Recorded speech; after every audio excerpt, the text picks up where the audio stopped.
Hey everyone, welcome back to another uh, episode of my Divorce Rebuild channel. And I'm so excited to be here. I've been preparing lots of different chats and talks that we can have, and I eventually want to do some live stuff, so stay tuned for anything like that. I just want to give a quick plug for my workshop, but I'll tell you about that later. Now, this this is titled Stop Asking When It Will Feel Normal Again. Ask this instead. So the idea here is that you don't feel like yourself again because the person you were before you were married no longer exists. In fact, we're constantly evolving. And that is the nature of us as humans and the purpose, in my opinion, of life. So the question isn't how long it takes to discover and define uh, who you're becoming now, but it's about who you're becoming now. So everyone keeps asking, how are you doing? I'm fine. You might answer, but inside you're really thinking, I don't really know who I am anymore, so I'm not really sure how to answer that. I'm not in alignment with myself. And maybe you're waiting to feel like yourself again. Maybe you're trying to remember who the old version of yourself was. Sometimes I like to ask people, clients, when they say they don't recognize themselves anymore, they don't understand who they are. I like to ask, when was a time in your life where you did? And that gives us a lot of information about what is going on in your life right now that's kind of off. And obviously, any big life change does make us feel a little like we're living in a surreal environment. I remember going through a lot of transitions and thinking to myself, is this really my life? Because it feels a little overwhelming. So, um, so it's like we're waiting for the old version to just show up and everything will click back into place. But here's the uncomfortable truth. The version of that person doesn't really exist anymore, although there can be elements that you can capture again. But let's go more into it. Waiting for her to return is keeping you stuck, possibly. And you're not building who you're becoming. So, in the next 11 minutes, let's understand why you can't feel like yourself again, and what timeline actually matters, and how to know when you've crossed from survival mode into rebuilding mode.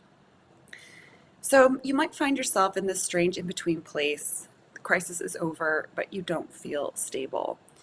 And this is the danger we run sometimes because we think we need to be at the next thing. We should be there already. But the truth is, we're this is part of the process that we need to enjoy. We're not always going to be arriving somewhere. We are going to have to take that path and that journey, sometimes on our own, and it's going to be tough. So let me be there with you to accompany you and to guide you. You're functioning, but you don't feel like yourself, and you keep waiting for the moment when things finally feel normal again. But the longer you wait, the more lost you could feel. And the cost is that you're measuring your standards against the wrong signs and signals that are actually showing you that you're making progress. So I'm Priscilla Podesta, a marriage and family therapist with 15 years of experience working with divorced women. And this question, how long until I feel like myself again, is one I hear in every single intake call. And the answer is never what people expect. I'm going to show you the 5 reasons you can't feel like yourself again and the actual timeline that determines whether you're stuck or moving forward. So, the first one is the self you're trying to get back to doesn't exactly exist, but we'll flesh that one out. You're measuring recovery by whether you feel like the person you were before the marriage. But that person was shaped by different circumstances and relationships and beliefs. And marriage, believe it or not, it does change us. It's like that iron that sharpens iron. And also, divorce can change you. You can't unbecome who you've become, in a sense. And the goal isn't to go backward, although you can capture some of those things that made you happy and whole. And actually, it's a good way to ground. So if you think about for a moment, the last time or a time in your life you felt connected to yourself, you felt things were flowing, and you felt good in general. What elements were present in your life more than just people? Think about what you did, how you woke up in the morning, what kind of routine did you have?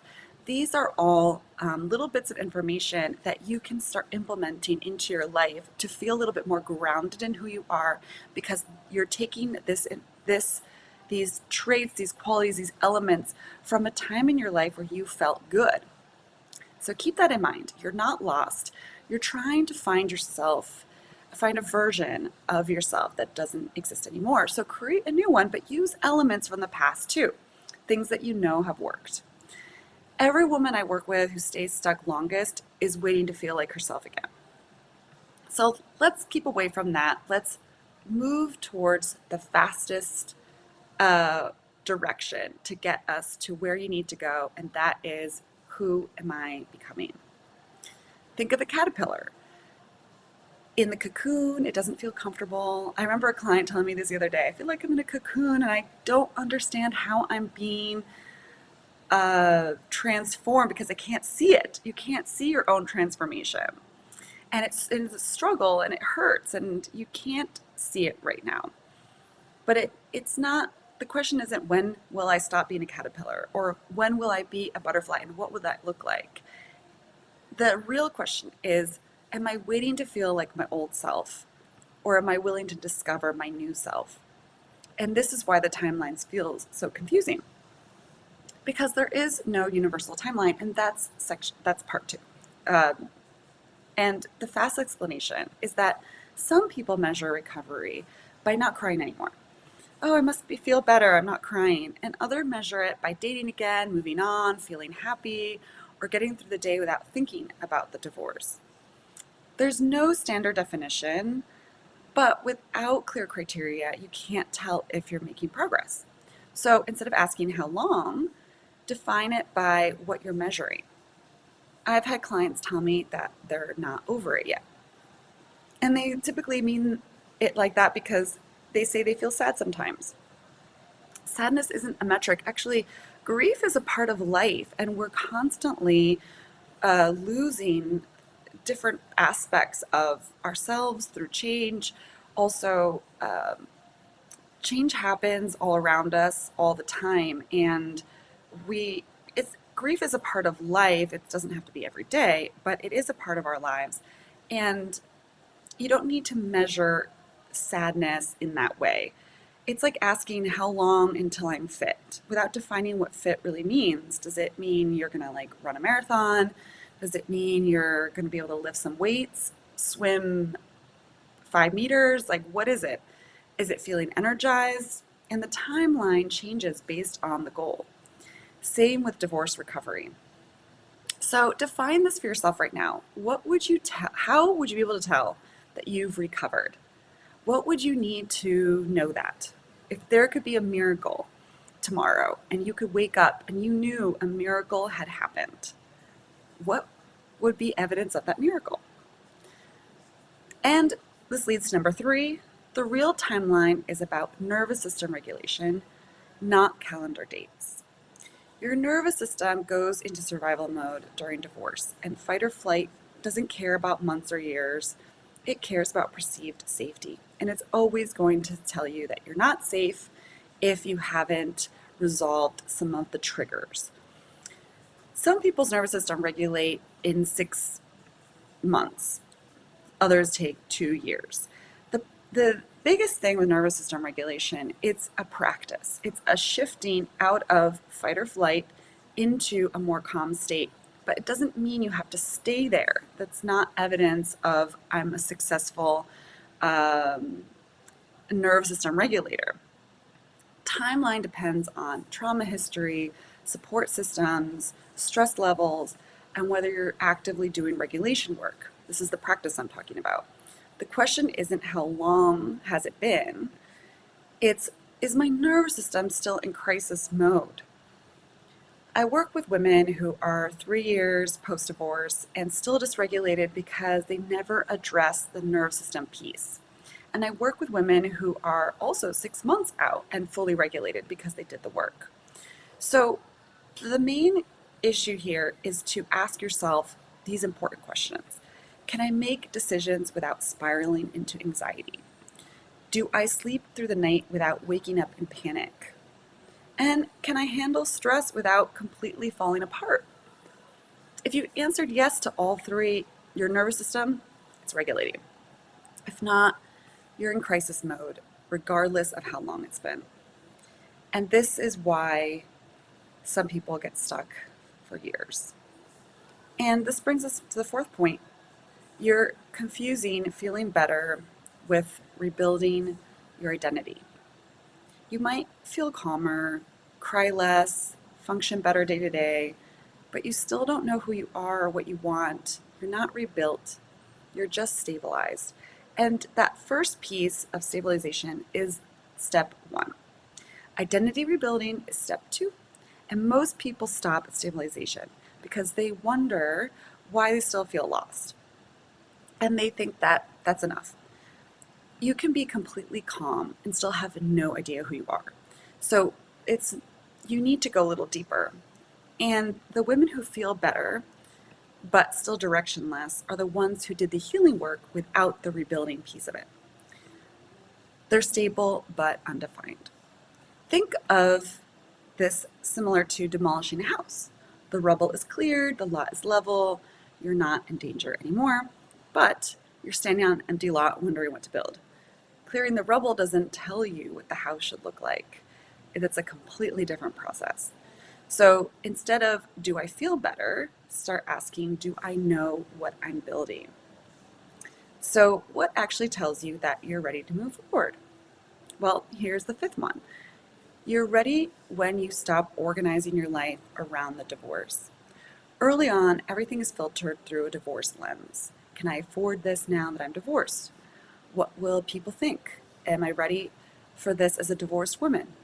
You're ready when decisions are based on what you want and not reacting to what happened. The divorce process becomes part of your story, not the organizing principle of your life. So the shift from survival to creation happens when the divorce stops being at the center of your identity. It no longer becomes, oh, I'm a divorced woman trying to survive. It also becomes, I'm a woman building a life who happens to have been divorced, and it doesn't rule my identity. Think of it like a scar. When the wound is fresh, you're protecting it constantly. You organize everything around not bumping it, but then once it heals, it's still there. You can see it, but you don't organize your life around it anymore. You don't have to baby it. You can move freely. Sometimes you don't even think about it anymore. And that's the timeline that matters. So if you want to take some action on this, step one, think about the last 3 major decisions you made. A job, a move, a relationship, money choices.